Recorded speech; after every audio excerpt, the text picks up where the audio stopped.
You don't even know that, you dumb wife. My mother-in-law always calls me dumb wife. As a freelancer working from home, I'm basically always at home, but my mother-in-law always summons me at her convenience. The chores at my in-laws, weeding the garden, shopping, carrying packages, providing a car as a taxi substitute, none of these tasks are urgent. It all just seems like she wants to have me at her beck and call. When we visited my husband's parents' house to formally introduce ourselves for our marriage, both my father-in-law and mother-in-law welcomed us warmly, so I wanted to get closer to them and decided to live near my in-laws. I never imagined it would turn out like this. Because I'm summoned by my mother-in-law 3 times a week, I can't get my work done. This is affecting my credibility as a freelance programmer. So I talked to my husband, and we agreed that after one last time of providing a car for shopping, I wouldn't have to accompany my mother-in-law anymore. Just endure it one last time, and I would be free. I was just following what my mother-in-law said for that sake. Ouch! Ouch! Ouch! When I arrived at my in-laws' house after shopping, my mother-in-law was sitting on the ground next to the car, repeatedly saying ouch and showing no sign of getting up. It seems she really is injured. Hey, damn wife! An ambulance! Even in this situation, I'm fed up with being called stupid wife. This person never stops using foul language. If she's going to go that far, maybe I should really become the stupid wife she talks about.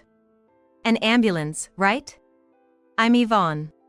Currently, I am a 30-year-old freelance programmer working from home. This year, I got married and now live with my husband Andrew, who is 4 years older than me. Andrew and I originally worked at the same company, where he, having joined as a new graduate, was assigned to train me, a newcomer at the time. I thought of him as a kind and reliable senior, but initially, I was too busy learning and doing my job to think of him in any other way. After I became capable of handling more responsible tasks, I had the opportunity to work on a project with Andrew as a member of the same team. Spending time together working towards the same goal, I came to strongly feel Andrew's kindness and seriousness. At the project completion celebration, Andrew and I quickly grew closer. After about 2 years of dating, we got married and are now here. With the marriage, I quit my job to become a freelancer.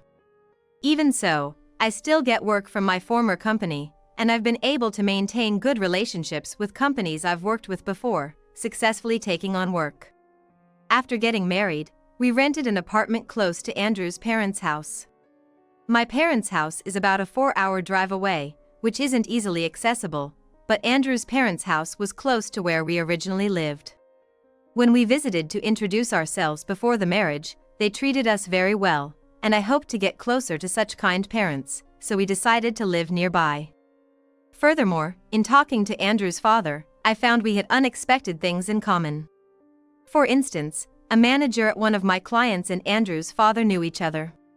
I like comedy, and it turns out Andrew's father likes the same comedy duo. Andrew's father holds a respectable position at his company but has always been kind and friendly to me. There are times when I find it easy to talk to him because he reminds me of Andrew, and our conversations often become lively. At those times, I can't help but feel my mother-in-law's gaze harden, but surely that's not the case. Well, I did plan to maintain a certain level of decency in my relationship with her. That was the plan, anyway.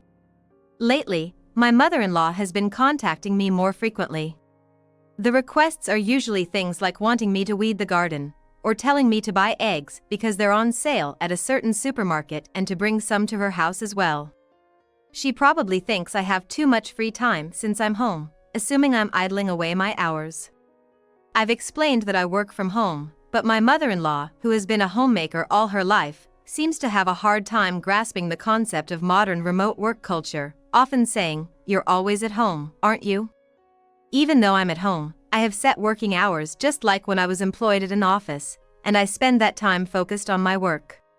If I don't meet deadlines, it's like having to work overtime into the night, and when multiple projects pile up, it's hectic. So, when she suddenly says things like, "Come over now to pick up some vegetables," it puts me in a difficult position.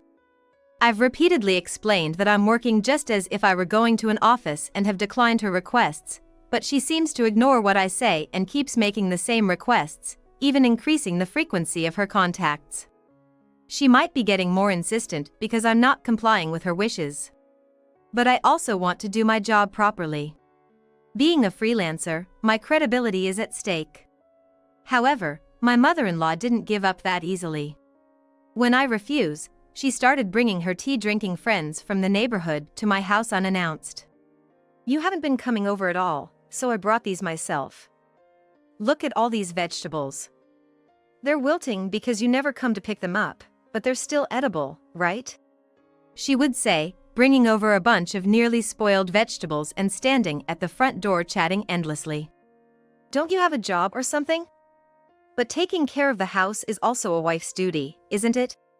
Young people just don't understand the importance of socializing. Not valuing your mother-in-law is like being disrespectful to your own parents. Is this what you call mistreating your in-laws? Oh, how scary. You say you're busy, but you could at least make time to show your face, couldn't you? It's so close by, yet you don't even show your face. What's the point of living nearby? Young people are so difficult, always taking things for granted." A group of 4 or 5 ladies would stand at my front door, left open, and go on like this. I don't know what my mother-in-law has been telling her friends, but having my time taken up this way and being badmouthed one-sidedly is too much. To summarize what the ladies were saying, it seems they think I should just do as my mother-in-law says. In other words, unless I comply with my mother-in-law's demands, this will keep happening. To avoid trouble, it might. I had no choice but to finish up the work I couldn't do during the day late at night. I braced myself and decided to accompany my mother-in-law on her errands to some extent. However, I quickly regretted that decision. Being suddenly called over to her house became the norm, and she would come over saying, "I've brought some side dishes," then start rummaging through the fridge and looking around the house, frequently complaining, "Clean up properly, it's dirty here." I was also summoned to my in-laws' house to do tasks like weeding the garden, shopping, or cleaning the house. Moreover, since my mother-in-law doesn't have a driver's license, she would often call me to use my car like a taxi. Destinations vary, it's the local supermarket or a shopping mall far away. She would just get in the car and mention the destination. Naturally, there were times when I was unfamiliar with the place or had never been there before, and I would have to ask for directions. "Don't you even know that, you dumb wife?" she would berate me without offering any help. So, I had no choice but to figure it out myself, entering the destination into the car's navigation system. When we went shopping, my mother-in-law would buy in bulk, and I was tasked with carrying the bags. Perhaps my father-in-law earns well, and being just the two of them, they might have the luxury to afford such shopping sprees, but there were also expensive jewelry and items that made me wonder if they were really necessary. I guess there's also a point in showing off to me. You need to own proper things to show class, something a dumb wife wouldn't understand, she often says. That's why she never thanks me for accompanying her on these shopping trips, nor have I ever received anything from her. Not that I want such things. I just think it's all harassment towards me. I want to quit being in this meaningless and only detrimental role to me, but I'm sure if I refuse, the group of ladies will attack again. What am I supposed to do? Just when I was pondering this. Yvonne, you've been working on weekends and even nights lately. Got a lot of projects piled up? Andrew, who had just returned from work, said while we were having dinner. I'm being exploited by your mom 3 times a week during the weekdays. Huh? I couldn't hold it in anymore.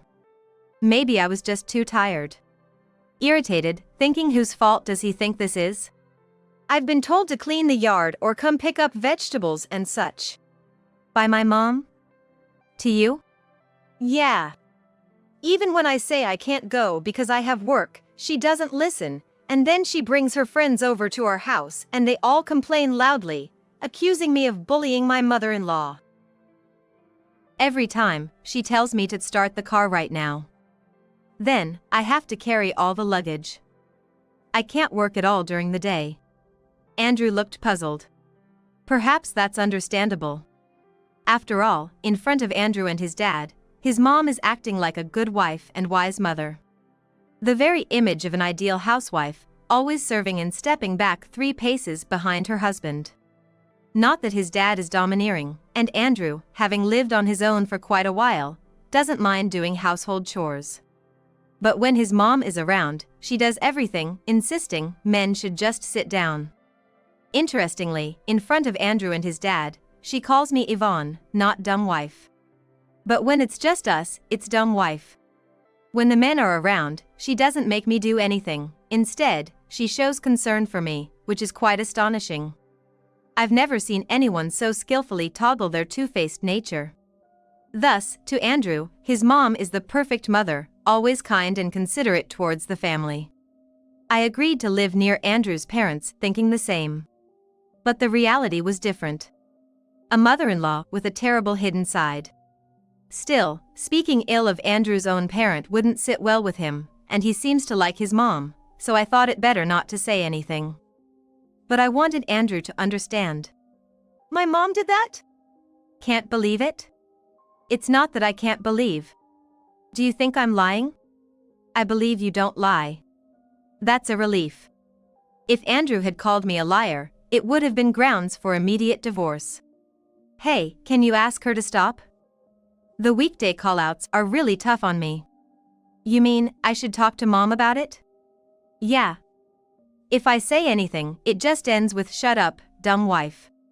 Andrew still looks like he can't fully believe what I'm saying.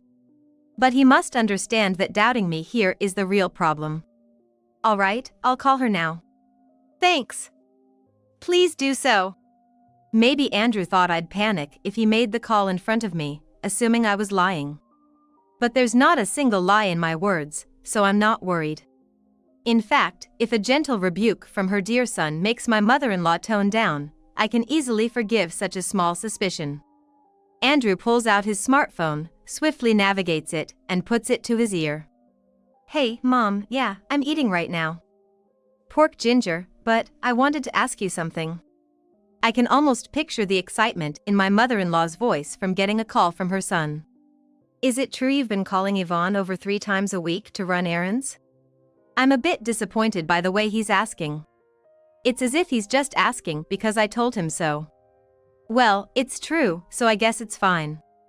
Anyway, I'm sure Mom will say something like it just happened that way or Yvonne is so kind. I just end up asking too much of her, I'm terrible. Yvonne has work too, so it's hard when she gets called over. No, she's at home, but it's like she's working at the office. It's frustrating that she can't understand this.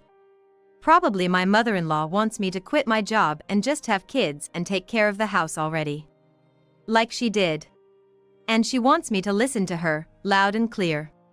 I get that it's inconvenient without a car. Maybe Dad could take you on the weekends or, well, I know it's their day off, but Yvonne isn't off during the weekdays, she's working. Exactly, that's right. Go, Andrew. Secure my sane work hours. Not just if it's just once in a while, but, hold on. Saying that, Andrew pulled the phone away from his ear and looked at me. Mom says she really wants to go to the mall tomorrow. I have a deadline the day after tomorrow. She probably thinks it's okay as long as she schedules it in advance. And Andrew just relays it to me, what's up with that? From Andrew's phone, I can hear my mother-in-law's voice continuing in a high pitch. When talking to Andrew or his dad, her voice is always this sweet tone. But when ordering me around, it's much lower and rougher. She's saying just for a little while in the afternoon. And? Well, I know it's a hassle, but can you just make tomorrow an exception? For a moment, the word divorce flashed through my mind. I've heard that dealing with in-laws can often lead to divorce. So this is what it's like, I thought, as if it were someone else's problem. Then you won't have to do any more errands for Mom. You heard that, right, Mom? This is the last time. Andrew is saying this back into the phone to his mom. Even tomorrow, Yvonne is making time despite having work. You do realize you should be thankful to Yvonne, right? As I listen to Andrew speak, I can't help but feel resigned. It's disappointing to realize that Andrew values his mother so much that he expects me to accommodate her. Yet, realistically, if tomorrow marks the end of following my mother-in-law's commands, there's a significant advantage for me. From now on, I can ignore whatever she says, and if she tries to force the issue, I can just dump it all on Andrew. I even thought, if we were to divorce, I'd be rid of this mother-in-law. Sorry for deciding on my own. But it seemed like the conversation wouldn't conclude without making it a condition. Andrew, apparently done with the call, places his phone on the table. I'm really sorry. Mom doesn't really understand how the world works, and she's stubborn, thinking she's always right, which makes her pushy. So I just have to comply? No, it's not like that. It's just that we need to fulfill one request each to find a compromise. I've been compromising and pushing myself this whole time. Yeah, I know, sorry. Andrew probably couldn't believe that his mom was at fault, but I understand he believed me enough to talk to her. I get that using a condition for negotiation can be effective. But it still feels unfair, and I can't bring myself to thank Andrew for resolving this. What time tomorrow? Around 4 p.m. I hate to break promises, so I'll go, but this is really the last time. Yeah, thank you, I'm sorry. Just looking at Andrew's relieved face irritates me. Why do I have to go through this? I didn't get married to endure such things. In fact, if I hadn't married, I wouldn't have to deal with this at all. My thoughts began to spiral, but I consciously stopped myself. There's no point in thinking further until after tomorrow. Reluctantly, I'll just have to get through tomorrow. As per my mother-in-law's request, I go to pick her up at 4 p.m. only to be told, I'm not ready yet, making me wait about 30 minutes before she finally gets in the car, then proceeds to complain non-stop. Snitching to Andrew, how cowardly. A wife who can't even listen to her family's request is outrageous. Too busy, even though you're just at home? Abandoning someone in need, you're a terrible person. I'm unlucky to have such a dumb wife. It was all in this vein, but if I can just get through today, I'll be free. Since I had Andrew talk to her, my grievances are already known, so there's no need to pretend to be amicable, and I ignored everything my mother-in-law said. Even at the mall, where I was made to carry bags as usual, deciding not to respond made things slightly easier.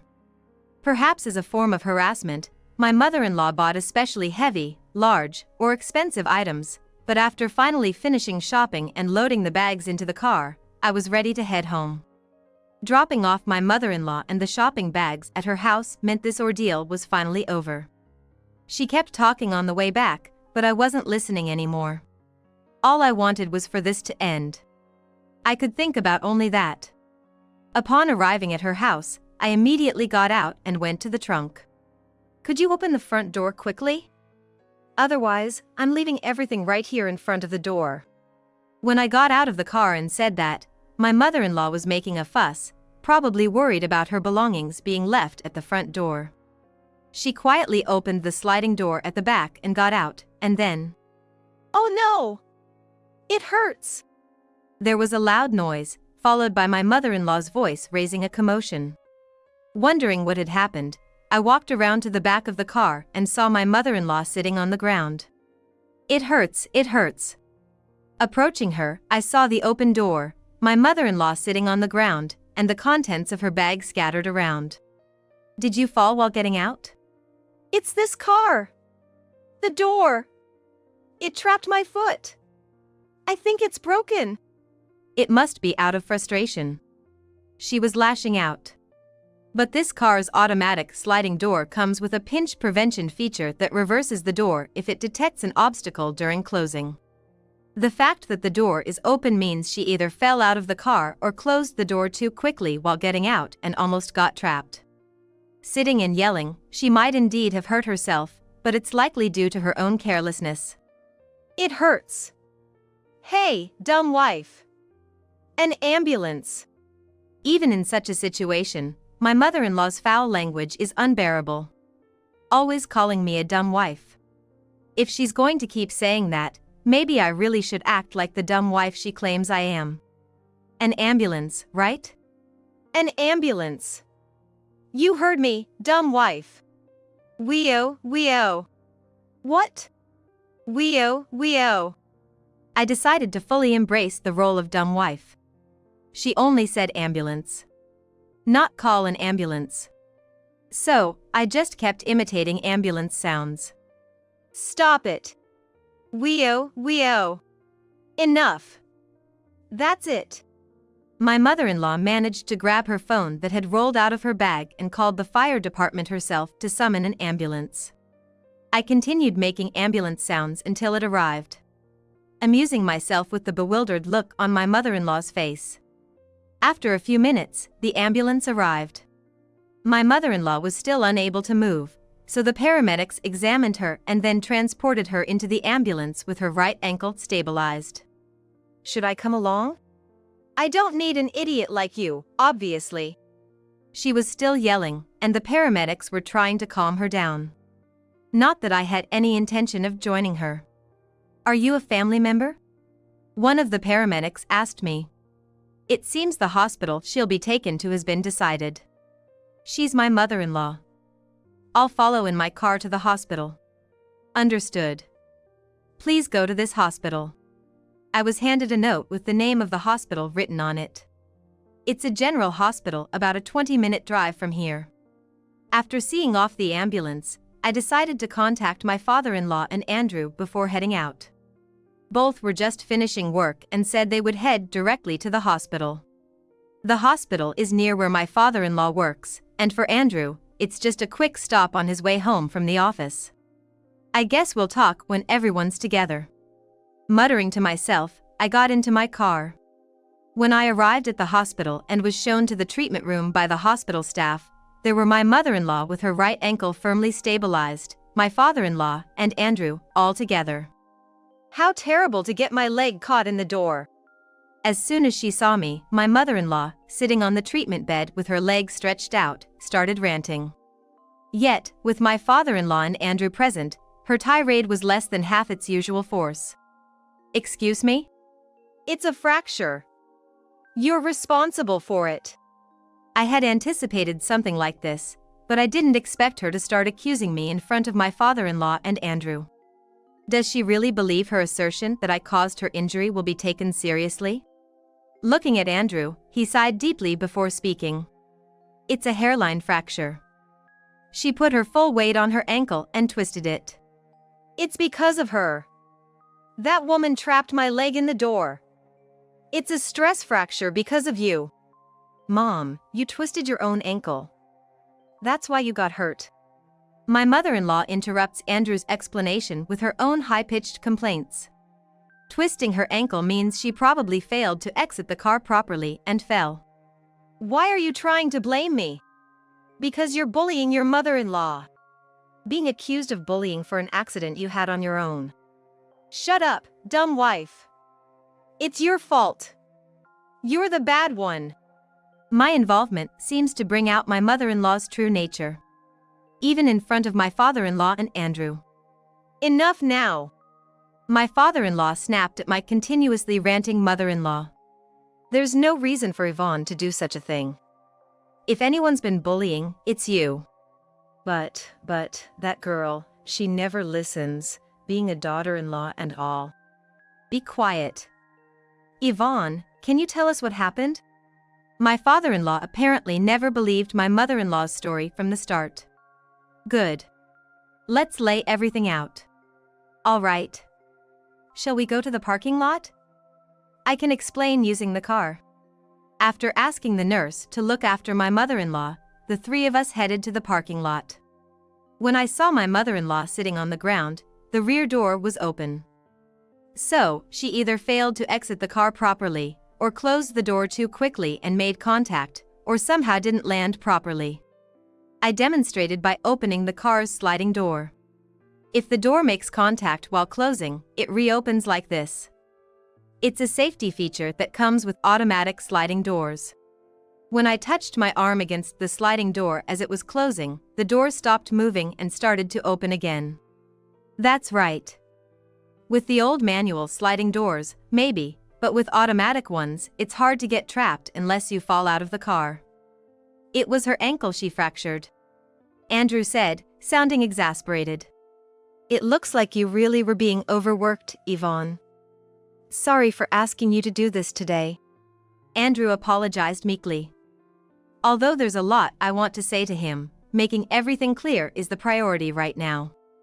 If you look at these messages, you'll see that far from bullying my mother-in-law, I've been called out so often it's interfered with my work. I opened the message screen from my mother-in-law on my smartphone. As my father-in-law and Andrew peered over, I scrolled through past messages slowly for them to see. Listed were messages like, bring the car, buy this, clean the yard, dumb wife, and other insults. What's all this? It might have been a shock for my father-in-law. He muttered, looking stunned. Andrew, seeing the messages for the first time, was silent, his expression one of surprise.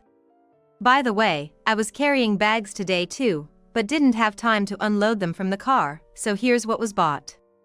I opened the trunk to show the packed items inside. It was filled with bags.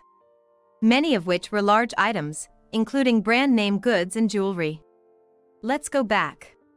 After thoroughly checking the items, my father-in-law turned on his heel. Andrew and I followed him back to the treatment room. Where did she get the money to shop like this? Upon entering the room, my father-in-law immediately started questioning my mother-in-law. Overwhelmed by his serious demeanor, she seemed pressured. The card. A card? You used the family card I gave you? Well, there was this ad for a card that you can withdraw money with. At first, I wondered what she was talking about, but then it clicked when she mentioned the ad and a card you can withdraw money with. My father-in-law seemed to realize it too. You didn't take out a loan with a credit card, did you? Just a little at a time, I thought I could pay it back. How much did you borrow? No, more importantly, why would you do such a thing? I suspected it was a considerable amount. Given her extravagant shopping sprees. I had thought my father-in-law was making good money, but I never imagined it was like this. But. My mother-in-law stammered, clearly flustered. It was all about showing off to me, wasn't it? I figured she hadn't logically thought through her actions enough to explain them herself. So, I decided to explain. You often said, if you don't have nice things, it shows your status. Maybe you wanted to flaunt that you could buy things I couldn't afford, to feel superior. Insisting on shopping but not buying anything would have hurt your pride. At my words, my mother-in-law opened her mouth to retort but seemed unable to find the words, her face twisting in frustration. Meaning, I was probably right. What are you doing? My father-in-law's feeble murmur echoed in the treatment room. My mother-in-law, with her shoulders slumped and head bowed, didn't utter a word. About a month after the injury, my mother-in-law was able to walk again, and after that, she started working at a factory with an employee dormitory. Regarding her debt, my father-in-law decided to pay it off in one lump sum on her behalf, on the condition that she would work to pay back the amount. It was a job found through a contact of my father-in-law's, and the plan was for her to live in the employee residential unit while repaying the debt from her salary, minus necessary expenses. If she refused, she'd have to repay on her own. Moreover, after stating that he would file for divorce if she didn't comply, my mother-in-law agreed. It's unclear how long it will take her to finish repaying, but during this time, she's required to live in the company housing, my father-in-law said. He hopes she will reform while working, but if not, he's decided on divorce. What will happen when my mother-in-law finishes repaying and returns, I can't say for sure. For now, she occasionally calls Andrew to complain, which doesn't give me much hope. Andrew either lectures her or doesn't answer the phone at all, but it seems like a significant stress for my mother-in-law, who has never really worked before. She does nothing but complain about how hard, tired, and unwilling she is to endure this, and how much she hates everything. As for our relationship, which once teetered on the brink of divorce. After returning home from the hospital, Andrew knelt down and apologized to me. It was the first time I'd ever seen someone prostrate themselves in apology, and even more shockingly, Andrew was crying with snot running down his face. I never thought Mom could do something so terrible. And yet, I forced you to listen to her, not realizing how much you hated it. I'm truly sorry. Seeing the messages from my mother-in-law made him fully understand. It seemed like tears of guilt, remorse, and empathy were overflowing. Yes, Andrew is a kind person, full of empathy and compassion. He acknowledges his mistakes and doesn't hesitate to apologize for them, even to the point of showing his tearful face while kneeling. That's why I fell in love with him. Being told to side with your mother did hurt me. I'm so sorry, really. It's okay now, I'm over it. Yvonne, I'm sorry and thank you. This ordeal has, in a way, been a valuable experience for us. We will also try to strengthen our ties once again. 2 years have passed since then, and we are living as a family of 3 in a new place. Andrew was transferred, prompting our move. Becoming a freelancer was in anticipation of this. In our new home, I became pregnant, gave birth, and am now busy with childcare. My parents came to help after the birth. Although I haven't met my father-in-law in person yet, he seemed touched when we showed him the baby over video call. As for my mother-in-law, she hasn't been able to return yet. I'm planning to resume work soon. At first, I'll start with a lighter workload and see how it goes, balancing work and childcare. But with Andrew's support, I'm looking forward to leading a fulfilling life.